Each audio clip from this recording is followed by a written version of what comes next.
हे दोस्तों, world war 2 के time पे ऑथर विक्टर फ्रैंकल को कैदी बना के रखा गया था एक कॉन्सेंट्रेशन कैंप में। अगर आपने कभी सुना होगा तो आपको पता होगा कि कॉन्सेंट्रेशन कैंप हद से ज्यादा खराब जगह होती थी कैदियों के लिए, जिसके अंदर जाने के बजाय कैदी सुसाइड करना ज्यादा अच्छा समझते थे, क्योंकि वहां उन्हें बहुत ज्यादा टॉर्चर किया जाता था, मारा जाता था और बहुत मुश्किल मुश्किल काम कराए जाते थे उस कपकपाती ठंडी और बीमारियों से भरी जगह पे। ऊपर से उन्हें बहुत कम या ना के बराबर खाना और कपड़े दिए जाते थे, जिसकी वजह से ज्यादातर लोगों की बॉडी बस कुछ दिन में ही जवाब दे देती थी। इनफैक्ट हर दिन कई कैदी बस भूख या बीमारी की वजह से ही मर जाते थे, और कुछ जो बचे रहते थे लेकिन कुछ काम के लायक नहीं बचते थे, उन्हें गैस चेंबर में डाल दिया जाता था मरने के लिए। और ये सब होता था उनके साथ जो कैंप में ज्यादा टाइम फिट होते थे, जबकि जो लोग फिट नहीं होते थे स्टार्टिंग से, उन्हें तो पहले ही गैस चेंबर में डाल के मार डाला जाता था।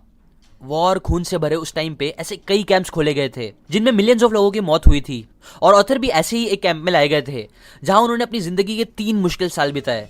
इसी टाइम में उन्होंने अपनी वाइफ, माँ, बाप, भाई, मतलब पूरी फैमिली को खोया, कई टॉर्चर, भूख, बीमारियां और बहुत कुछ सहा।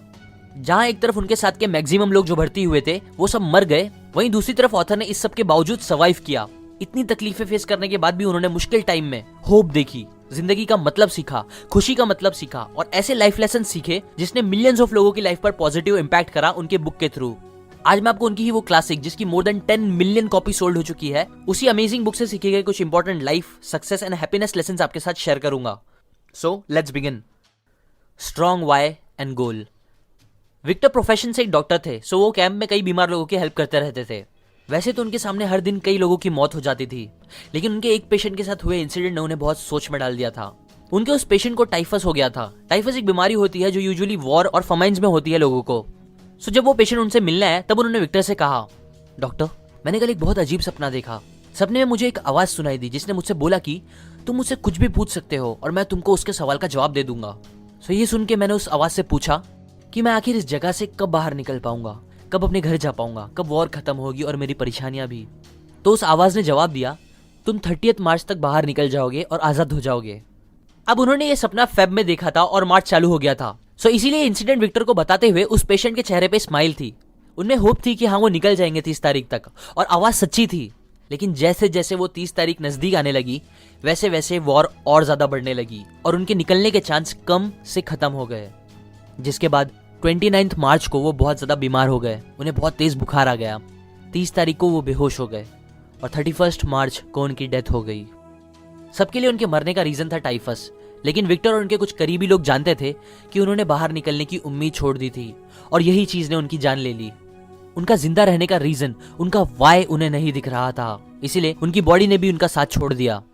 अब इस अजीब बात को कैंप के दूसरे डॉक्टर्स ने भी कंफर्म किया था। उन्होंने भी एनालाइज किया था कि मैक्सिमम डेथ जो कैंपस में हुई थी वो क्रिसमस और न्यू ईयर के बीच में हुई थी, जिसका रीजन ये था कि ज्यादातर लोगों ने ये एक्सपेक्ट करके रखा था कि वो लोग क्रिसमस या न्यू ईयर तक तो इस तकलीफ से निकल ही जाएंगे, आजाद हो जाएंगे और अपने घर में फेस्टिवल मनाएंगे। लेकिन जैसे जैसे क्रिसमस आया तो उन्हें रियलाइज हुआ कि ऐसा नहीं होने वाला है, तो इससे वो अपनी हिम्मत हार गए और फिर अपनी जान भी। दूसरी तरफ विक्टर 3 साल वहां बिता पाए सब कुछ फेस करके, क्योंकि उनका वाई स्ट्रांग था। उनके कुछ गोल्स थे जो वो बाहर निकल के पूरे करने चाहते थे। वो जिंदा रहना चाहते थे क्योंकि उन्हें अपनी अधूरी बची हुई बुक कंप्लीट करनी थी जो उन्होंने पकड़े जाने से पहले स्टार्ट करी थी।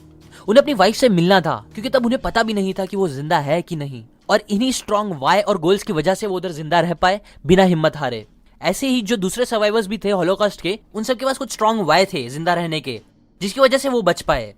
इसलिए यहाँ सीखने वाली बात यह है कि आपको भी लाइफ की परेशानियों से लड़ने के लिए और सक्सेस अचीव करने के लिए बहुत जरूरी है कि आपका वाई स्ट्रॉन्ग हो। आप जो भी अचीव करना चाहते हो वो क्यों करना चाहते हो, अच्छे मार्क्स चाहिए तो वो क्यों चाहिए, सुबह जल्दी उठना है तो क्यों उठना है, ये सब के पीछे बहुत स्ट्रॉन्ग रीजन होना चाहिए। क्योंकि अगर आपका वाई स्ट्रॉन्ग नहीं रहा, गोल क्लियर नहीं रहा, तो आप कुछ नहीं कर पाओगे। एग्जाम्पल, अगर कल आप सोचोगे कि मुझे जल्दी उठना है बस वॉकिंग करने के लिए, तो बहुत ज्यादा चांस है कि आप नहीं उठ पाओगे। लेकिन अगर आपको पता चले कि कल अगर आप 5 बजे नहीं उठोगे तो आपको एक क्रिमिनल आके गोली मार देगा, तो आप बराबर 5 बजे से पहले ही उठ जाओगे, इनफैक्ट शायद पूरी रात सोओगे ही नहीं। ऐसा ही स्ट्रॉन्ग रीजन और वाई का होना गोल्स को पूरा करने के लिए बहुत जरूरी है। We give meanings. मुझे आज जब मैंने पहली बार सालों पहले एक मल्टीमीडिया फोन लिया था, वो टाइम मैं गाने बहुत सुनता था क्योंकि तब मुझे गाना सुनना बहुत पसंद था। वेल अभी भी है बट तब कुछ ज्यादा ही था। सो तब मैंने अलग अलग बेस्ट सॉन्ग्स का कलेक्शन बनाया था, इंग्लिश, पंजाबी, पाकिस्तानी, ओल्ड, और मेरे हिसाब से जो भी सब बेस्ट थे। इनफैक्ट मैं हमेशा अलग अलग न्यू सॉन्ग सर्च करता रहता था, और जब भी कोई न्यू या यूनिक सॉन्ग मिलता मैं उसे फौरन सेव कर लेता। अब ऐसा करते करते मेरे पास अच्छा खासा सॉन्ग्स का कलेक्शन हो गया था जो शायद ही मुझे कहीं और मिलता। इन शॉर्ट मेरे लिए ये सॉन्ग कलेक्शन इंपॉर्टेंट थे। लेकिन एक दिन क्या हुआ कि मैंने मेरा सेल अपने एक फ्रेंड को दे दिया कुछ काम के लिए, और उससे गलती से मेरा पूरा फोन का डेटा डिलीट हो गया। मेरे सारे सॉन्ग्स, अच्छे अच्छे फॉरवर्ड मैसेजेस, शायरी सब डिलीट हो गए जो मैंने इतने टाइम से सेव करके रखे थे। तब मुझे हद से ज्यादा बुरा लगा था। इनफैक्ट मैंने इतना टेंशन ले लिया था उस बात का कि मुझे उसकी वजह से डिप्रेशन, एंजाइटी जैसा फील होने लगा था। वेल, अभी सोचता हूँ तो हंसी आती है, पर तब मैं सच में उस सिचुएशन को मेंटली जरा भी हैंडल नहीं कर पा रहा था।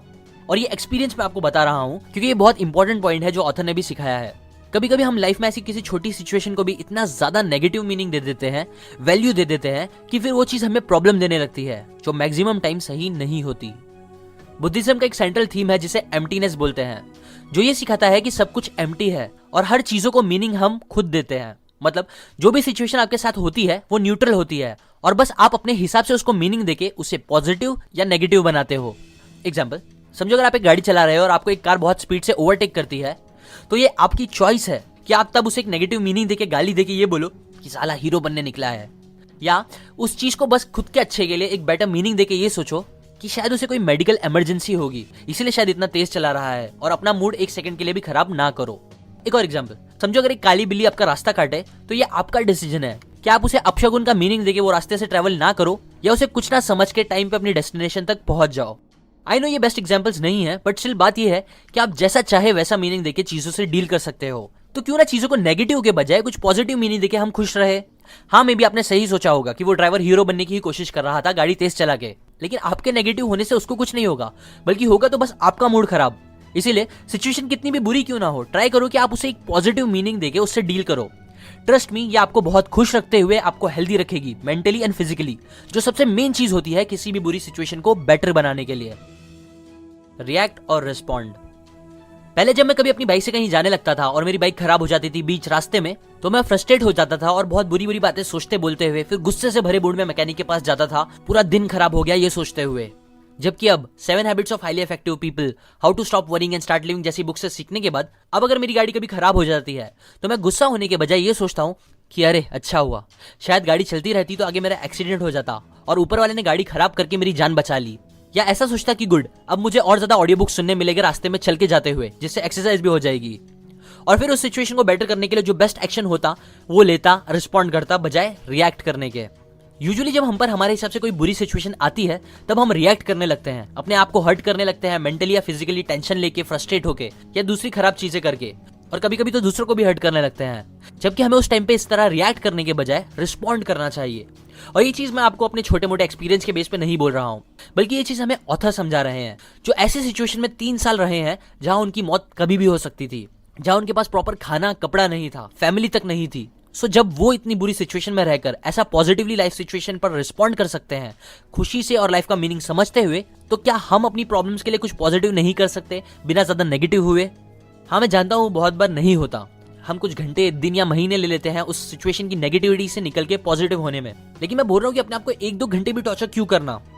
अपनी प्रेशियस लाइफ के हर दिन में से एक दिन भी क्यों सैड रहना, बस इसलिए कि हमारे हिसाब से हमारे साथ कुछ बुरा हो रहा है? क्यों ना सिचुएशन पर रिएक्ट करने के बजाय हम रिस्पॉन्ड करना सीखे ऑथर की तरह, और इस सिचुएशन को बेस्ट तरीके से बदलने की कोशिश करें।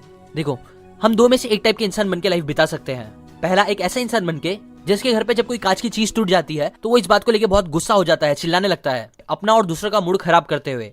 या एक ऐसा इंसान बनके जो कांच के टूटने पर हंसते हुए ये बोले कि अरे ग्लास टूटा है, लगता है कुछ अच्छा होने वाला है आज। अब मैं ये एग्जांपल देके आपको सुपरस्टिशंस पे बिलीव करने नहीं बोल रहा हूँ, बल्कि मैं आपको बस एक रीजन सर्च करने बोल रहा हूँ खुश रहने के लिए, जो आप बुरी से बुरी सिचुएशन में भी ढूंढो और उससे खुश हो जाओ, क्योंकि ऐसा एटीट्यूड आपको लाइफ में बड़ी सक्सेस देगा। नाउ इस वीडियो को खत्म करते हुए और आपको एक ग्रेट न्यू ईयर विश करते हुए मैं आपको ऑथर की एक बहुत इंपॉर्टेंट कोट के साथ ये न्यू ईयर स्टार्ट करने बोलूंगा, जो कुछ ऐसा है कि आपसे आपका सब कुछ छीना जा सकता है, आपकी हर एक चीज जो आपको बहुत पसंद है वो आपसे ले ली जा सकती है, लेकिन बस एक चीज आपसे कोई नहीं छीन सकता जिस पर आपका कंट्रोल रहेगा हमेशा, और वो है आपका डिसीजन, आपकी चॉइस कि आप किसी भी टाइम पे किसी भी सिचुएशन के लिए कैसा रिएक्ट करना चाहते हो या रिस्पॉन्ड करना चाहते हो। ये चीज याद रखो, बस आपके हाथ में है। अप टू एंड ये थी बस कुछ अमेजिंग बातें man search for meaning by Victor Frankl इस बुक से, जो सच आपको जरूर पढ़नी चाहिए। इसकी लिंक मैंने डिस्क्रिप्शन में दी है, या अगर आपको इस बुक की फ्री ऑडियो बुक चाहिए तो उसकी लिंक भी मैंने डिस्क्रिप्शन में दी है, जो मेरी वेबसाइट के थ्रू जाती है। और अगर आप मेरी वीडियो को कभी मिस नहीं करना चाहते तो आप सब्सक्राइब करने के बाद बेल आइकन पर जरूर क्लिक करें और सेंड ऑल नोटिफिकेशन भी सिलेक्ट करें। इससे जब भी मैं एक न्यू वीडियो डालूंगा, जो मैं हर संडे को डालता हूं, तब आपको उसका नोटिफिकेशन आ जाएगा, वरना आपको शायद नहीं आएगा और आप वीडियो मिस कर दोगे। शेयर करें इस वीडियो को फेसबुक एंड व्हाट्सएप पे, ताकि हर इंसान इस आने वाले साल में अपने अंदर कुछ अच्छे चेंजेस ला पाएगा, जिससे उनकी लाइफ भी अच्छी होगी और हमारा देश भी आगे बढ़ेगा। And finally, thanks for watching.